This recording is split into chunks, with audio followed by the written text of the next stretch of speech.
Un seul Dieu, une seule nation, un seul peuple, un seul leader. Quoique la théorie des grands booms, souvent appelée la théorie des Big Bang, réclamait que l'univers a été formé par une explosion, selon ma foi chrétienne, je témoigne qu'il y a une fausse corrélation entre la formation de l'univers et la théorie du grand boom. Je crois en un seul Dieu qui avait créé le monde, et ce Dieu est un Dieu de compassion, d'amour, de bonté, de charité, de sincérité, pour ne citer que quelques-uns de ses qualités. S'il était un Dieu de corruption, un Dieu de farceur, un Dieu de l'hypocrisie, un Dieu d'égoïsme, il comploterait, il arrangerait avec Pharaon pour garder les Israélites en esclaves en Égypte. Il allait se laisser corrompre par Pharaon pour détruire l'agriculture, la terre fertile d'Israël. Il allait accepter de détruire le gros bétail d'Israël pour créer un paradigme de la dépendance, comme les dirigeants politiques haïtiens ont fait. Si l'Éternel était égoïste, il ne créerait pas une seule race humaine sur la surface de la terre. Il avait créé un seul monde pour tous les hommes. Il est un démocrate dans le vrai sens du mot, un Dieu de justice. Et il le prouve, il l'éprouve, et il l'éprouvait et il le prouve. Il avait créé l'homme à son libre arbitre. S'il voulait créer un robot, une machine, il n'aurait pas créé l'homme pour contrôler sa volonté, sa destinée. Il ne prêche pas la démocratie pour tromper les autres. Il n'avait pas établi une institution monétaire, une institution pour prêter l'argent à l'intérêt aux autres nations, dans le but de les contrôler. Exode 22, verset 25 déclare, « Si tu prêtes de l'argent à mon peuple, au pauvre qui est avec toi, tu ne seras point à son égard comme un créancier, tu n'exigeras de lui point d'intérêt. » Par exemple, la Grèce, Porto Rico, la Jamaïque, pour n'en citer que quelques-uns, n'ont pas pu payer les intérêts de leurs dettes. Lévitique 25, verset 35 déclare, « Si ton frère devient pauvre et que sa main fléchisse près de toi, tu les soutiendrais. Tu ferais de même pour celui qui est étranger et qui demeure dans le pays, afin qu'il vive avec toi. » Les livres même du Coran, si vous êtes islam, déclare dans Sourate 2, versets 218 et 279, « Ô vous qui avez craigné Allah et renoncé au reliquat du riba, si vous êtes vraiment croyants, si vous ne le faites pas, alors recevez l'annonce d'une guerre de la part d'Allah et de son messager. Si vous vous repentez, vous aurez vos capitaux, vous ne léserez personne et vous ne serez pas lésés. » Selon le commandement de Dieu, dans sa bonté, générosité, compassion. Attention, une remarque. Je parle du commandement de Dieu, c'est parce que plusieurs pays riches utilisent le nom de Dieu pour détruire les petits pays, pour les faire lâcher la proie pour l'ombre, comme a dit La Fontaine, pour interférer dans la politique interne des pays pauvres, pour contrôler, pour frauder les élections, qui prétendaient être libres et honnêtes selon les principes démocratiques. Cependant, l'homme et chaque nation avaient été créés libres par Dieu pour poursuivre et déterminer sa destinée. Mais les destins des Haïtiens, des pays pauvres, les pays africains, les pays de l'Amérique latine, Saint-Domingue. Attention encore, une remarque. Je parle de Saint-Domingue. Je parle de Saint-Domingue, qui a pris son indépendance le 1er janvier 1804. Je parle de Saint-Domingue, qui a pris son indépendance le 1er janvier 1804. et que la France l'a fait payer une indemnité de 150 millions de francs.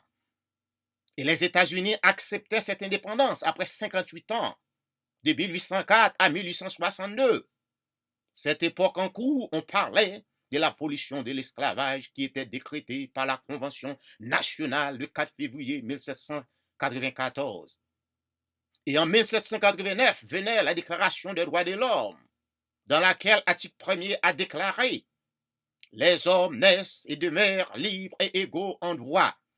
Les distinctions sociales ne peuvent être fondées que sur l'utilité commune. » Si je veux bien comprendre les hommes qui disaient qu'ils étaient civilisés, les nations de la lumière, les berceaux de l'intelligence, ont ignoré qui constituait un être humain.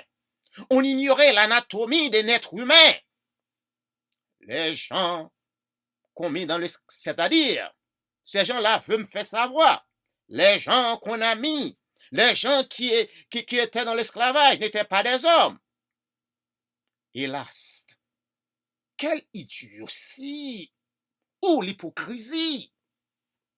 De plus, Thomas Jefferson, le père de la déclaration de l'indépendance des États-Unis, avait déclaré « Nous tenons ces vérités pour évidence par elles-mêmes que tous les hommes naissent égaux, que leur Créateur les a dotés de certains droits inaliénables, parmi lesquels la vie, la liberté et la richesse du bonheur, que pour garantir ces droits, les hommes utilisent des gouvernements dont le juste pouvoir émane du consentement des gouvernements, que si un gouvernement, quelle qu'en soit la forme, vient à méconnaître de ses fins, le peuple a le droit de le modifier ou d'abolir et d'instituer un autre gouvernement.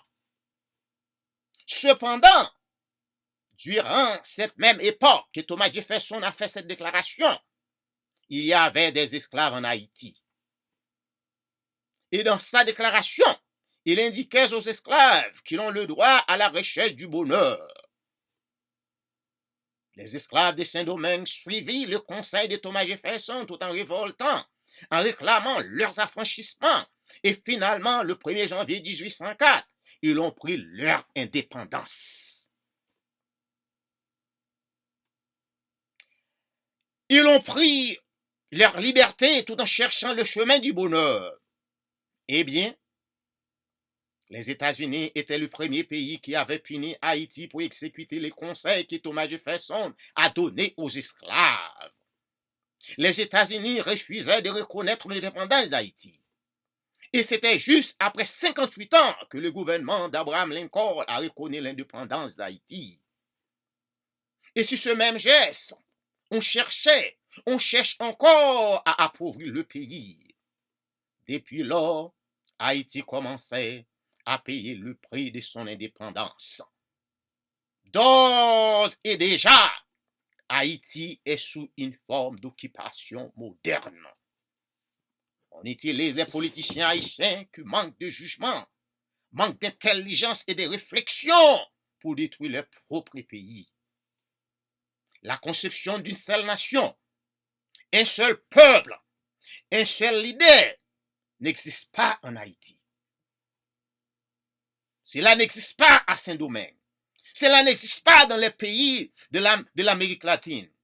Globalement parlant, cette conception n'existe pas presque dans tous les pays pauvres. Les pays en voie de développement, parce que les leaders politiques de pays riches voient les visages de leaders des pays pauvres, dénotent l'inintelligence, la sottise, l'absence de réflexion. S'ils profitent, ils profitent de les corrompre. L'Éternel seul est pour les pauvres. Et il encourage aux autres d'aider les démunis. C'est l'Éternel. Deutéronome 24, verset 19 indique: quand tu moissonnes ton champ et que tu auras oublié une gerbe dans le champ, et tu ne retourneras point la prendre, elle sera pour l'étranger, pour l'orphelin et pour la veuve, afin que l'Éternel, ton Dieu, te bénisse dans tout le travail de tes mains. Dieu avait créé l'homme et chaque nation pour poursuivre et déterminer leur propre destin et pour poursuivre leur bien-être. Cependant, plusieurs nations, plusieurs hommes d'État qui font semblant qu'ils croient en Dieu, mais ils agissent contrairement à la volonté de Dieu. Ce n'était pas la volonté de Dieu pour qu'Haïti soit un pays pauvre. Ce n'était pas la volonté de Dieu pour que les politiciens haïtiens, les politiciens des pays du tiers-monde, les politiciens des pays de l'Amérique latine, les politiciens des pays africains, laissent les politiciens des pays riches détruire les richesses naturelles de leur pays pour s'enrichir eux-mêmes. Un peuple qui ne suit pas sa propre destinée, un peuple qui dépend des autres nations pour choisir le président de leur pays, hors de son pays, c'est un peuple qui vit encore dans l'esclavage. Et les autres nations qui utilisent les pièges, la fraude, pour les dominer, pour les corrompre, pour mettre les autres nations sous la moderne occupation, violent la loi de l'Éternel. Mais ces nations utilisent le nom de l'Éternel pour bafouer les pays pauvres. Des Corinthiens 11, verset 13 et 14 mentionnait, ces hommes-là sont des faux prophètes, des ouvriers trompeurs, déguisent en apôtres de Christ. Et cela n'est pas étonnant, puisque Satan lui-même se déguise en ange de lumière. Merci.